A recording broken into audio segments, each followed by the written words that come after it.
This is the Chamber Chat Podcast, the show dedicated to chamber professionals to spark ideas and to get actionable tips and strategies to better serve your members and community. Hello, Chamber Champions. Welcome to Chamber Chat Podcast. I'm your host, Brandon Burton, and it's my goal here on the podcast to introduce you to people and ideas to better help you serve your chamber members and your community. Our title sponsor is Community Matters, Inc. With nearly 20 years in the chamber industry and over 100 media awards presented to their chamber partners, Community Matters provides the R&R that every chamber needs: revenue and recognition. When it comes to publishing a chamber map, directory, or community guide, Community Matters has the trusted experience to help your chamber accomplish your goals. With different advertising sales models and publication styles, Community Matters will help you create a non-dues revenue machine. Let's hear from Becky Womble, President and CEO of the Bastrop Chamber, to hear about her experience using Community Matters. I've been using Community Matters for probably 6 or 7 years now. And in a previous life, I sold commercial printing. So I can highly recommend Community Matters because it's a complete turnkey job for any busy chamber exec. Basically, you give them a membership list, and from there, they contact your members, and it's no high pressure sales or anything. And it really is a complete turnkey job from start to finish. And it's a wonderful, beautiful printed product whenever you're finished. And I'm very sold on Community Matters. And with a printing background, big endorsement for me. To learn how Community Matters can support your chamber with your next publication, please visit communitymattersinc.com/podcast to request your free media kit and request a proposal to find out what kind of non-dues revenue you can generate. Our guest for this episode is Sarah Sladek. Sarah has been referred to as a social equity expert and recognized as both a global leader in strategy and talent economy influencer. Organizations worldwide have relied on her insights to plan their futures, foster cultures of relevance and belonging, and realize growth. Sarah studies belonging through the lens of social change and generational influence alongside trends and shifts in organizational cultures, workforce development, consumerism, and economics. She refers to this comprehensive approach as next-gen intelligence. Using this approach, Sarah has successfully turned organizations around, bringing them to a place of increased relationship building and revenue generation.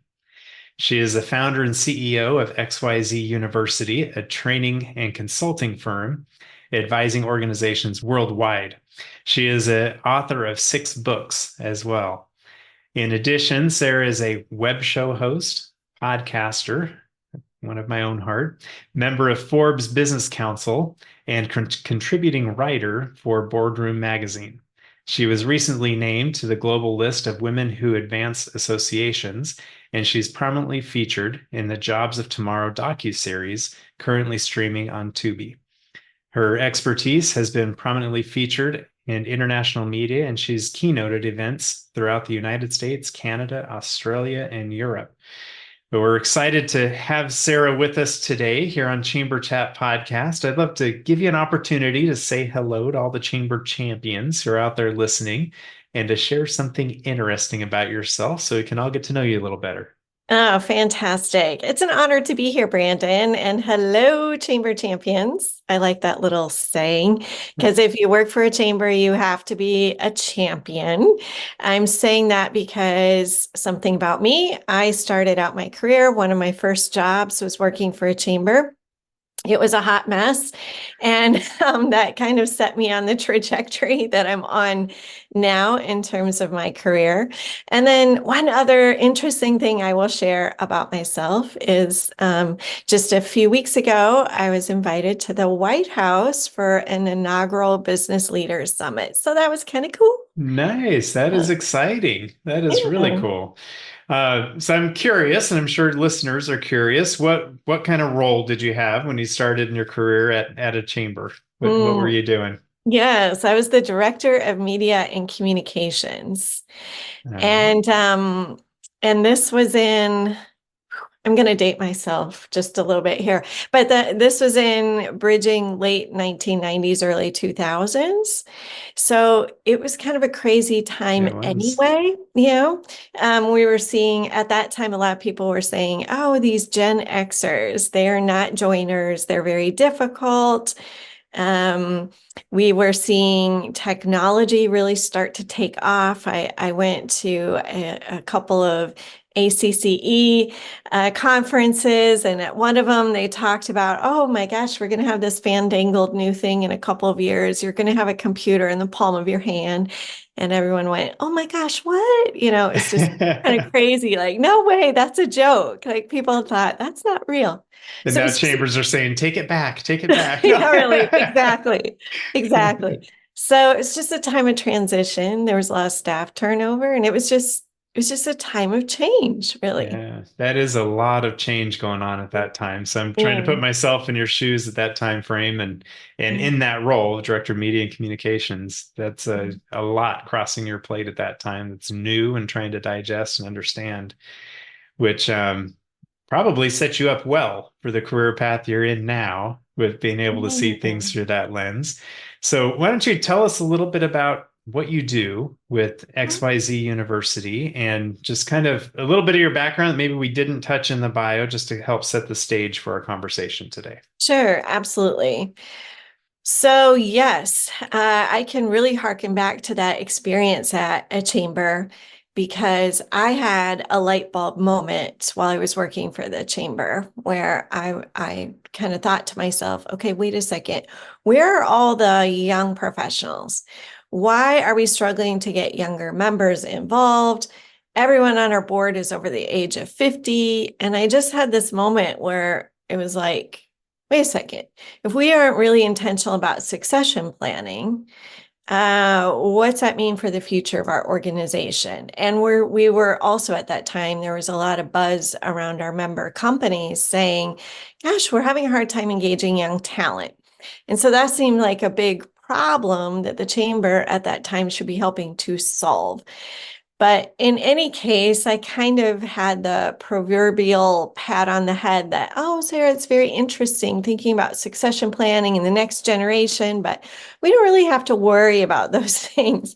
And I was convinced we did need to worry. So fast forward, I started my own business called XYZ University, XYZ standing for generations X, Yeah. Y, and Z. University, meaning we do a lot of research, training on this topic of what organizations and communities need to do to engage the next generation. And that, of course, has burgeoned into a real challenge for a lot of organizations. And so that's what I do.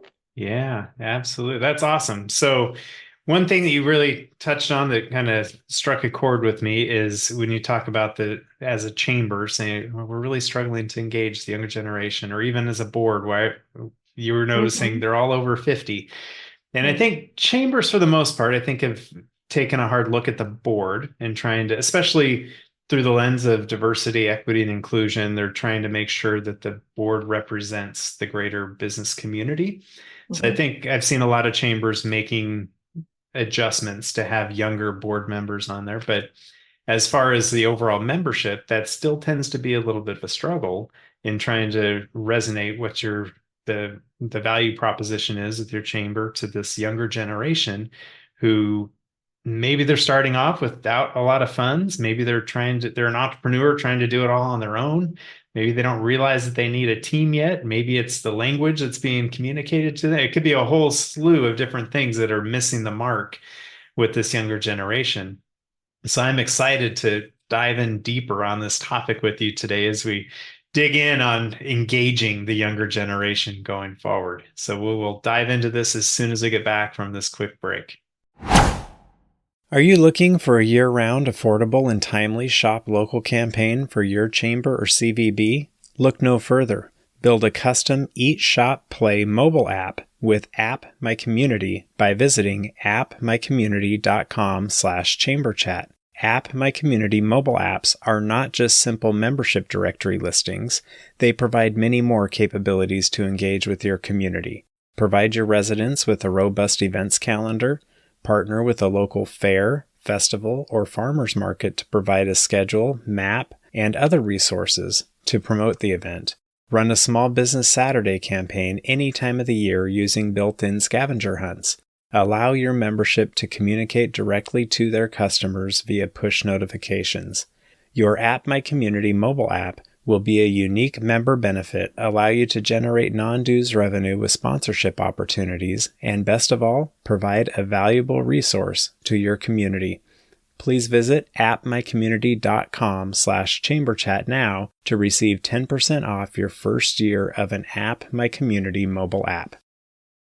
Exciting news! Introducing Pipply by Chamber Nation, the innovative solution to manage and promote your community for unstoppable growth. Joining the Chamber of Commerce means one thing: commerce. Businesses want to thrive, and Pipply is here to make that happen. With Pipply, your members can experience remarkable benefits even if they can't attend events. It's a game changer for retention. Say goodbye to ordinary directories and embrace a transformative commerce management system. Unlock the true power of commerce management. Picture a centralized Pipply dashboard combining top mobile technologies for subscriptions, event registration, community communications, and more. It's incredible. Don't miss out. Visit pipply.com to learn more. That's pippily.com. Schedule your demo at richardscalendar.com. It's affordable and delivers more. Pipply by Chamber Nation. Your community's future starts now. All right, Sarah. So I teased it before the break there that we're talking today about engaging the younger generation. So from the chamber lens, from the experience you've seen, from the things that you've gathered throughout your career with XYZ University, what are some of those ways that a chamber can really focus in on that younger generation? And is it the language they're using? Is it the way they're communicating? Is it the value proposition? What are those things that they need to be mindful of when trying to attract and speak to the younger generations? So it's all of the above, and we could spend probably hours talking about this, but I'm going to try to boil it down to just a couple of things. One is, I think chambers, membership organizations overall, just need to be very intentional about making room for young people. So I'll give you an example. Well, we have one person under 30 that sits on our board. But that's not enough, right? It's like we think we can just check a box and be done. But no, what we have realized over time is that radical change is needed in order to create room for younger generations and actually succeed at engaging them. So what I find in a lot of organizations is that, number one, there's a lot of guessing and a lot of stereotyping. Well, we have a young person in our firm, so I think all young people want this. Or I have a kid this age, and they're so into this, and so this is what we should do. And so they, rather than put the time in to organize a focus group, a think tank, do interviews, do surveys, do the actual research to find out what young people want, there's just a lot of guessing. And often when we're just guessing, we're not making the right choices. So that's one thing, knowing for sure what young people want, being intentional about outreach would be the second thing, and actually creating room for them. And that means making sure that young people actually have a voice and a seat at the table. And that, it's not limited to one or two people who are younger, but actually being intentional about what's our outreach, what's our strategy to begin to engage new people, new voices. So I think that's important. And one thing, a question that came to mind, because you talked about a lot of guessing and stereotyping that goes into addressing the younger generations. Mm-hmm. And instantly I thought, what I observe with some younger generations, and I thought, hold on a second, what is the difference between observing the younger generation and stereotyping the younger generation? I think there's a difference there, but I think it's a fine line for sure, where you take the one experience or a couple experiences of observation and apply it across the board. Right. But one of the things that I have observed is it seems that the younger generations, there's a lot more things for them to be interested in. There's a lot more um, things, vying for their attention and their time. And to be able to try to grasp a little bit of that attention when there's so much going on, I think is some of the struggle. Is that something that you've observed, or am I applying a stereotype? I don't know. No. It's so true. We've moved into an era where our time is our greatest commodity. It's one of the only things we can actually control. Who we spend our time with, how we spend our time, whether it's a valuable use of our time according to our opinions and experiences. And that, we started to covet our time and to really try to manage it. When more technology took hold and, society started to feel like it was spinning out of control. We had more awareness of what was going on in the world because of access to more information and technology than ever before. And so we started to see, and especially during COVID as well, this, I'm going to covet my time and hold it dear and precious. And absolutely, there is more competition than ever before. It is easier than ever for someone to start their own networking group or their own, business support group or what have you, community building group.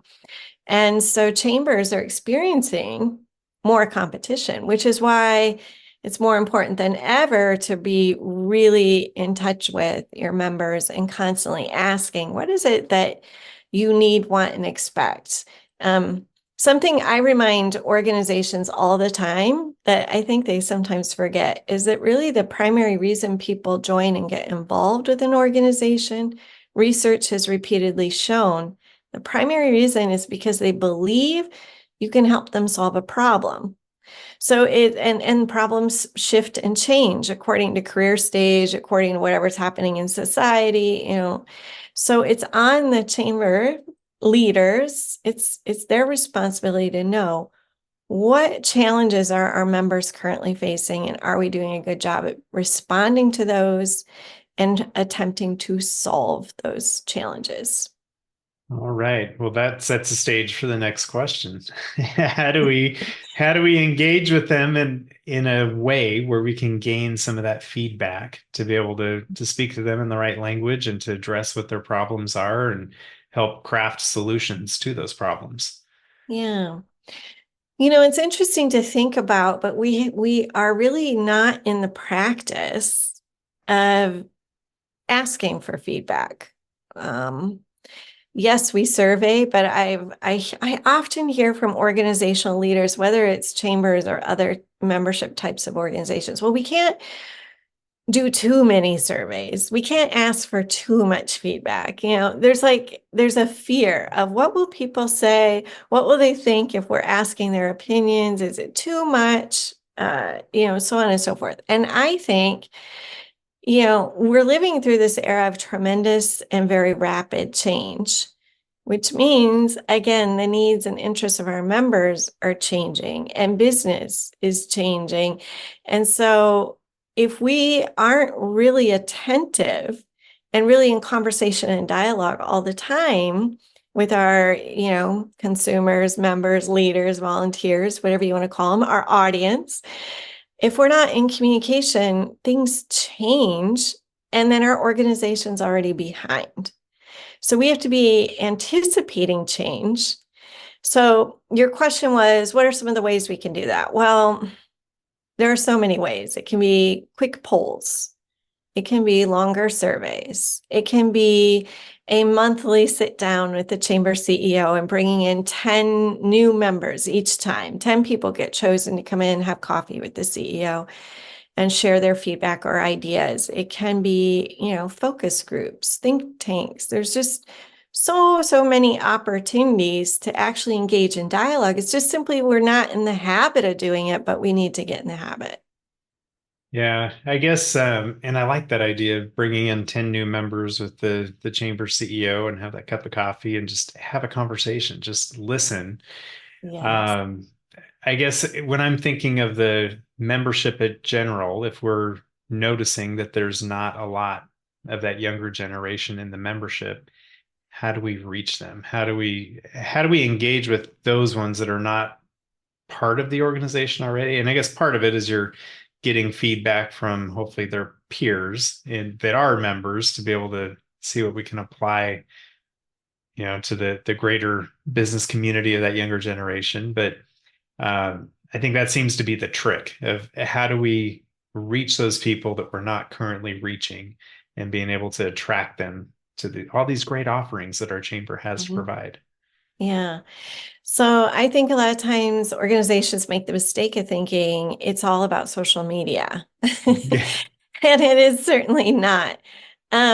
We find in our research with younger generations, they're actually craving those relationships with individuals, not just social media. Yes, they check social media, but that's not really what's forging those emotional connections and those engagement practices. So, um, reaching young people really is most effective when you're involving them directly, as I just mentioned, doing those feedback circles and outreach efforts. But also when peers are reaching out to one another and it's grassroots.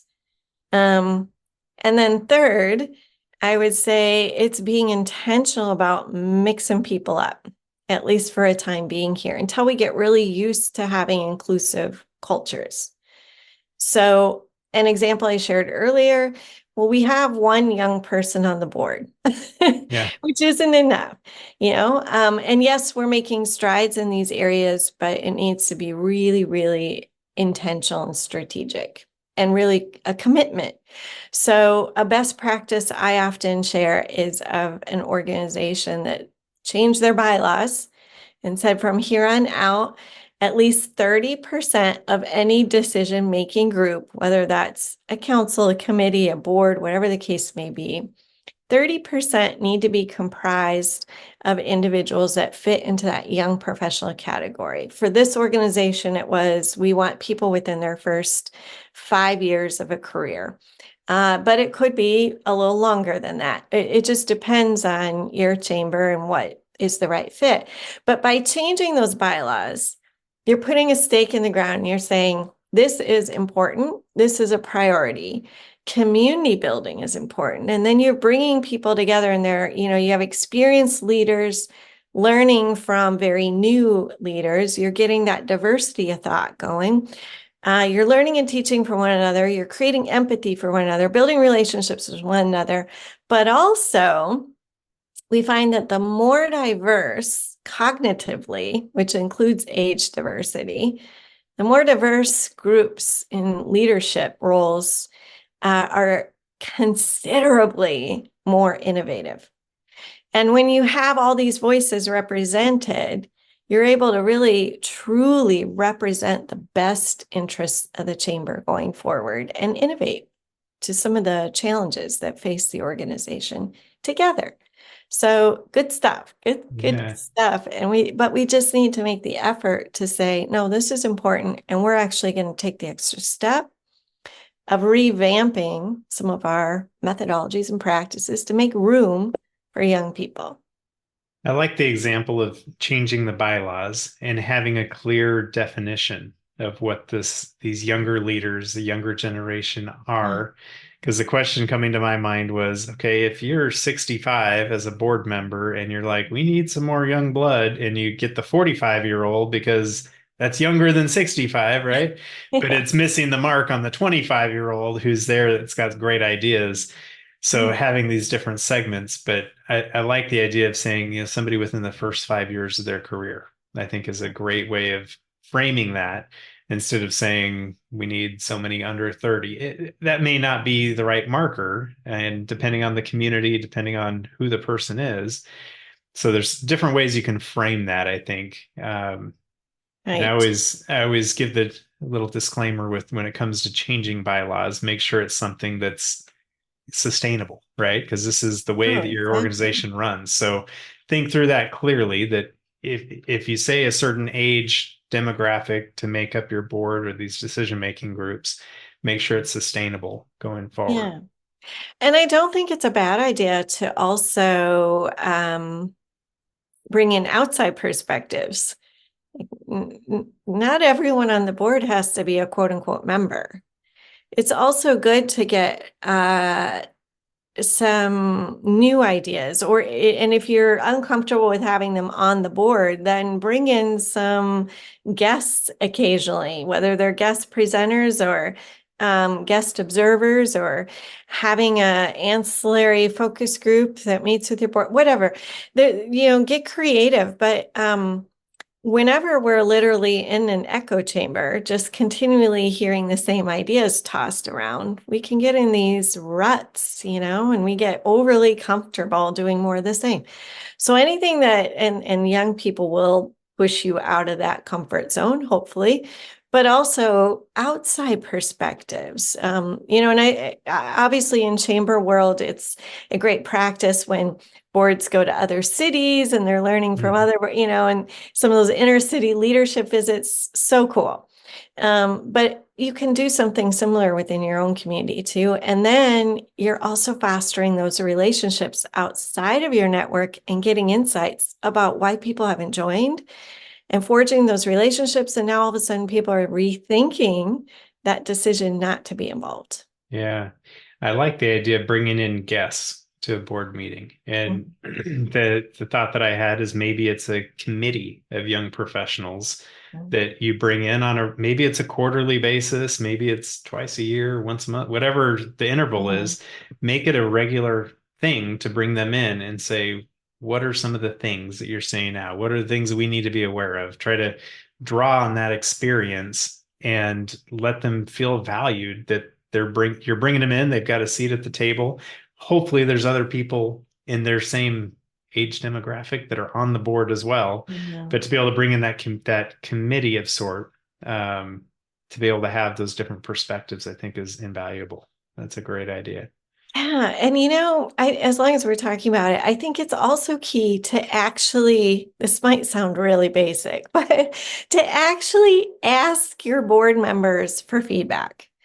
Um, I've recently joined a board of directors, and I'm just kind of, it's intriguing because every organization has their own culture, right? And it's just been intriguing to me to kind of watch this unfold, especially given my background.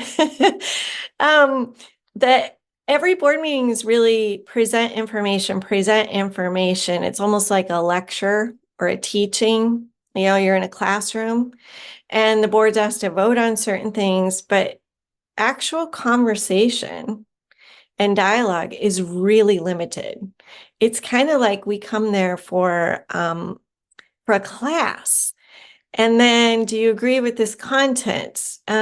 Yeah, sure, okay, great. See you next meeting. There's never these, and I feel like, man, this is a missed opportunity. You just brought all these people together with their various experiences of Busy wisdom. schedules. Yeah. Yes.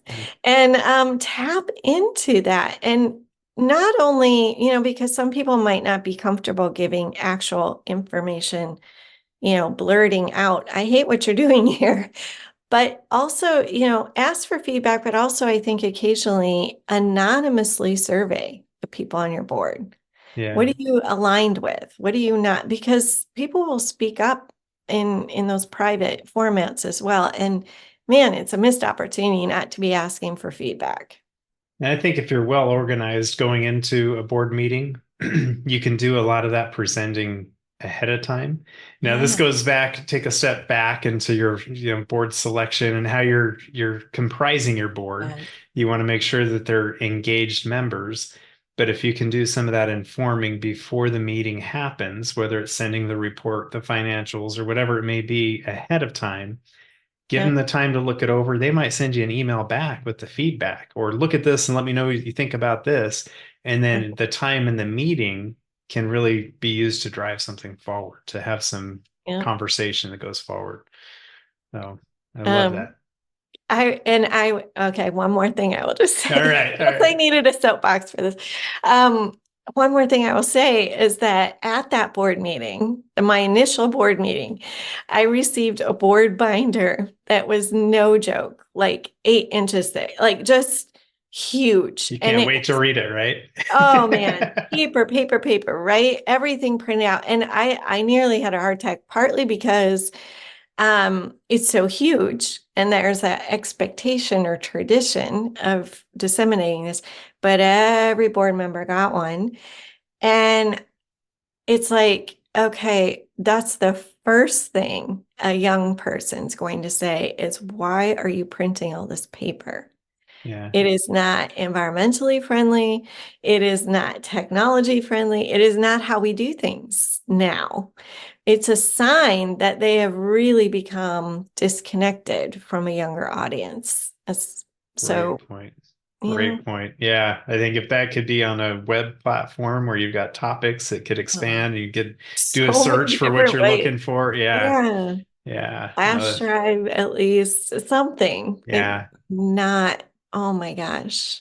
All Yeah. the trees, all the All the trees. trees. Oh.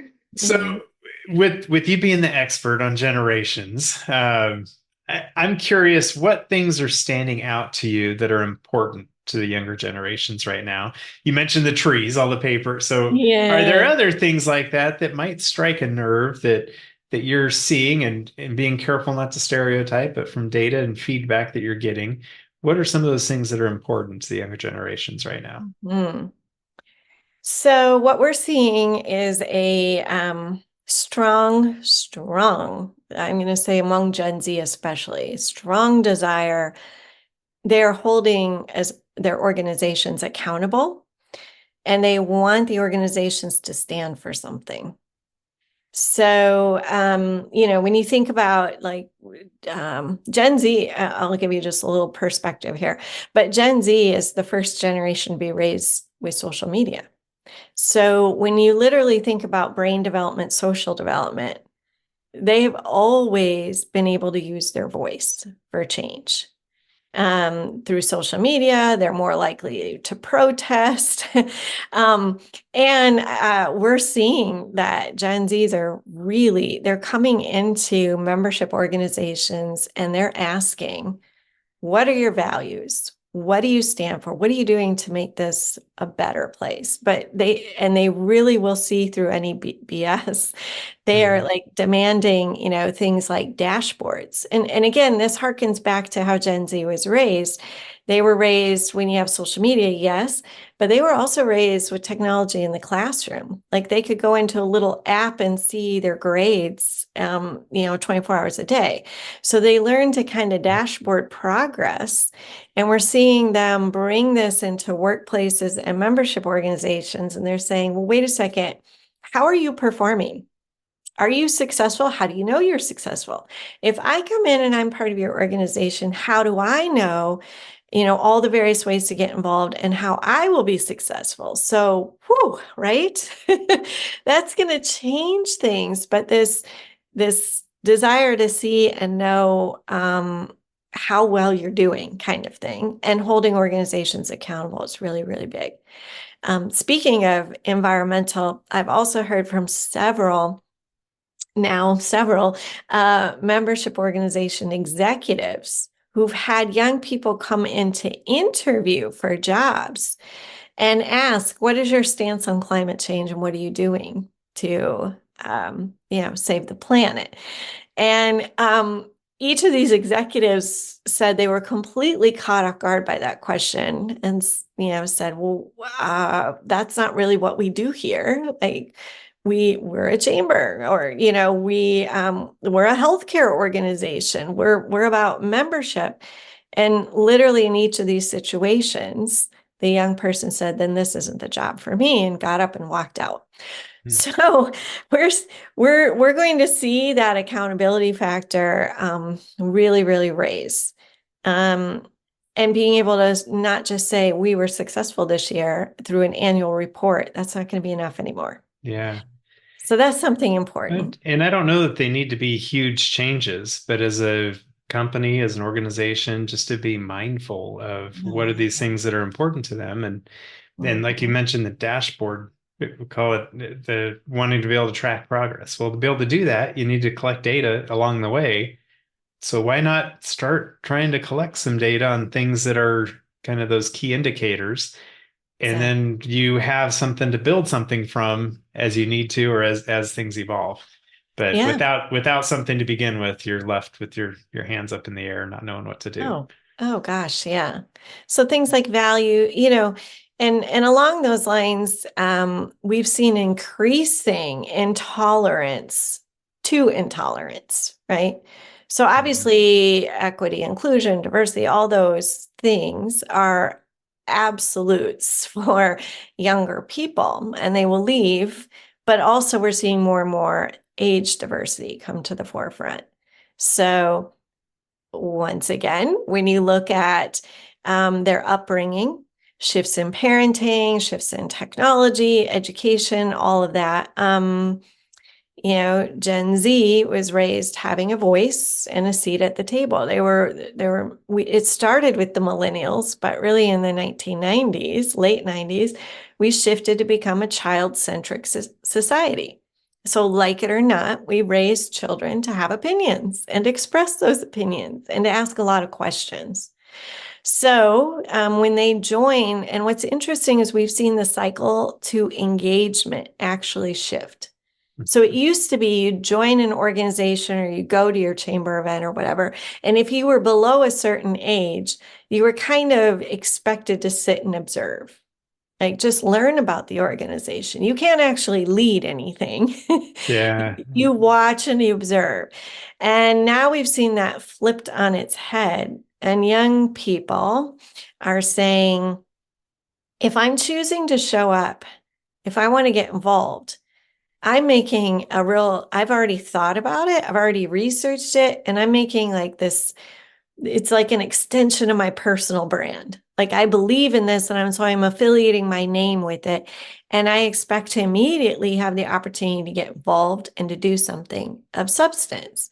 So they they want a voice, they want a seat at the table, they want the opportunity to do things like produce content. That's something a lot of people don't know about Gen Z. Gen Z creates and consumes more content than any other generation. Mhm. So they like the idea of being able to come in and help with content generation. You know, and they want to learn, they want to lead, they want to make a difference, and they do not see age as a barrier. So if your Yeah. chamber still has kind of those hierarchical systems in place that you have to wait your turn, you need to be rethinking that. Yeah. That's interesting. I was enjoying just sitting back and hearing you, yeah, spew all these good insights that you've learned about these younger generations. Mm. Um, as we begin to wrap things up, I wanted to ask for chambers that are listening, what tip or action item might you share with them as they look to take their chamber up to the next level? Oh man. Remember two things. I'll leave you with two things. Number one, your organization was founded to represent a community, right? And I think in recent years, we, you know, chambers, membership organizations as a whole, began to lose sight of that and began to just introduce, you know, really kind of hold steadfast to things like tradition. Mhm. And we've always done it this way. And we need to let some of those things go to be able to evolve, stay relevant, and literally be by the members for the members. Um, and that doesn't mean just a few select members. That means everyone in your membership community. including younger generations, which would be the second thing I will note. I think it's really, really important. If you want to create something sustainable and relevant for the future, you got to live in the future. So that means, being mindful of trends that are on the horizon. Talking to business leaders about what trends are you seeing? What changes are you observing? What's likely to come down the pike and impact your business, not just in the next year, but in the next 5 years? What are you worried about? What's keeping you awake at night? But also talking to those younger individuals about some of the same things, and really bringing in and paying attention to not just what college students are doing, but high school students, middle school students. And the reason I say that is because everything in society has a trickle up effect. So most of the trends that we have today, they didn't just blindside us and pop out of nowhere. We saw younger generations, because those are usually the ones that introduce and influence trends, using certain things like, let's just say TikTok, for example. And then eventually it trickles up and it influences all of us. So if we can be ahead of the curve and anticipating trends, we're not at risk of falling behind. And I think those two things are really, really intertwined. If you're holding steadfast to tradition, if you're not really, really talking to members, not only your current members, but your future members, you're at risk of falling behind.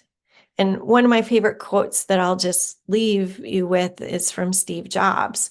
Steve Jobs used to always tell his employees at Apple, he used to challenge them, and he'd say, is the decision we're making right now, is this going to position our company a generation ahead or a generation behind? Because I want to be a generation ahead.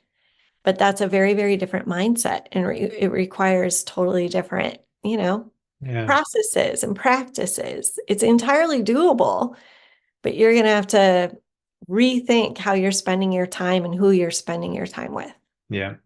I love the idea of living in the future so you can anticipate those trends, see what those things are that are coming, and doing that will attract those younger people. They'll see, okay, you're with the times, you understand what's going on. Exactly. So I love that. So Sarah, I like asking everyone I have on the show about, how do you see the future of chambers and their purpose going forward? Well, I think I see the future of chambers as being incubators. And I'll explain what I mean by that. In New York, there is a incubator company that they're a design company. And basically they evolved out of the need. They started to recognize that people within this fashion design world had no place to go and grow their businesses, get guidance, also hands-on training, share best practices. And so basically they created this big warehouse space, which you can be a member of. And you go there and you literally get to roll up your sleeves and work in community with other people who are trying to grow their business, but at the same time, swap ideas, swap leads. And I just think, man, that's a great idea. I think I love what chambers do, obviously, and I worked for a chamber, and I think there's some unmet needs within chambers and some opportunities for real creativity and innovation.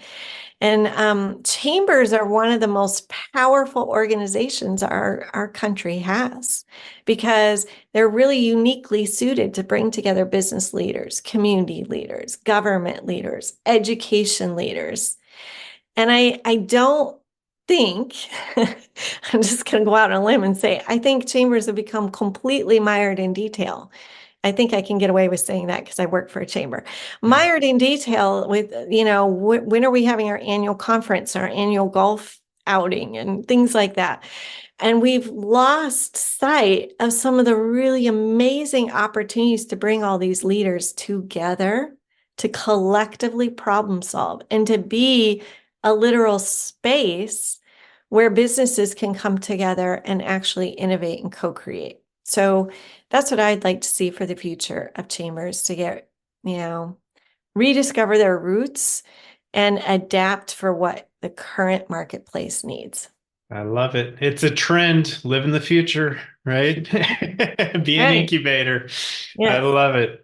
Well, Sarah, I want to give you a chance to share any contact information for those who are listening that might want to reach out and connect to learn more about you, your offerings. What would be the best way for them to reach out and connect? Yeah, you can find me at xyzuniversity.com. You can also reach out to me direct by sending an email to hello@sarahsladek.com. That's Sarah with an H, SLADEK.com. That's perfect. And we'll get it in our show notes as well, so people can look it up there and say hello. But Awesome. Thank you for being with us today, setting aside some time to be with us here on Chamber Chat Podcast and sharing your insights and the things that you've learned about younger generations, and to help the chambers listening to live in the future and attract those younger members, employees, board members, everything across the board. It's been a great conversation, and glad to have you on the show. Thank you. Thank you, Brandon. If you are a chamber professional, please subscribe to Chamber Chat Podcast in Apple Podcasts, Google Podcasts, or Spotify. When you subscribe to Chamber Chat Podcast, new episodes will show up in your podcast app each week as they are released. If you're finding value in this podcast, please leave us a rating and a review in iTunes. But most importantly, please share Chamber Chat Podcast with your colleagues that are in the industry.